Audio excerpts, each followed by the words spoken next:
கர்த்தருடைய பரிசுத்த நாமத்திற்கு மகிமை உண்டாகட்டும். இந்த நாளிலும் நமக்கு கர்த்தர் தரக்கூடிய நல்வார்த்தை ஏசாயா 43வது அதிகாரம் 2வது வசனம். நீ தண்ணீர்களை கடக்கும்போது நான் உன்னோடு இருப்பேன், நீ ஆறுகளை கடக்கும்போது அவைகள் உன்மேல் புரளுவதில்லை. நீ அக்கினியில் நடக்கும்போது வேகாதிருப்பாய், அக்கினி ஜுவாலை உன் பேரில் பற்றாது. பிரியமானவர்களே, எகிப்தின் அடிமைத்தனத்திலிருந்து ஆண்டவர் இஸ்ரவேல் மக்களை வழிநடத்தி சென்றபொழுது அவர்கள் செங்கடலை கடக்க வேண்டியதாய் இருந்தது.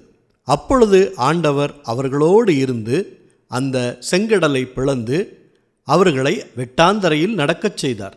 பின்னர் யோர்தான் நதியை கடக்கும் பொழுது அந்த நதி அவர்கள் மேல் புரளாமல் அந்த யோர்தான் நதி பின்னிட்டு திரும்பியது. ஷாத்ராக், மேஷாக், ஆபேத்நேகோ அவர்களை அக்னியில் போட்ட பொழுது அந்த அக்னி ஜுவாலை அவர்கள் மேல் பற்றாமல் 4வது நபராக ஆண்டவர் அவர்களோடு கூட இருந்தார். இந்த நாளிலும் இந்த வசனத்தின் மூலமாக ஆண்டவர் நமக்கு கொடுக்கிற ஒரு நல்வார்த்தை, நான் உன்னோடு இருப்பேன் என்று சொல்லுகிறார். செங்கடல் போன்ற சூழ்நிலையில் நாம் நடக்கும் பொழுதும், யோர்தான் நதி போன்ற கடந்து போக வேண்டிய சூழ்நிலையிலும், அக்னி ஊடாக நாம் நடந்து போகிற சூழ்நிலையிலும் கர்த்தர் நம்மோடு இருக்கிறார் என்கிற விசுவாசத்தோடு கர்த்தருடைய வழியிலே நாம் நடப்போம். ஜெபிக்கலாமா?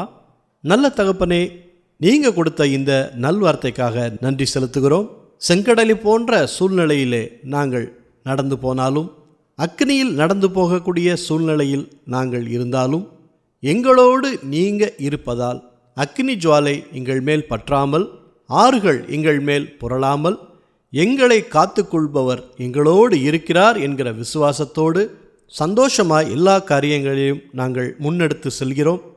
உம்மை விட்டு விலகாதபடிக்கு எங்களை நாங்கள் காத்துக்கொள்வதற்கு எங்களுக்கு கிருபை தாங்க.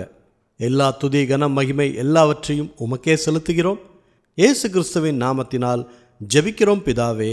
ஆமேன், ஆமேன். இந்த நல்வார்த்தையை மற்றவர்களுக்கும் பகிருங்கள். மற்றவர்களுக்கும் ஆசீர்வாதம் கிடைக்கட்டும்.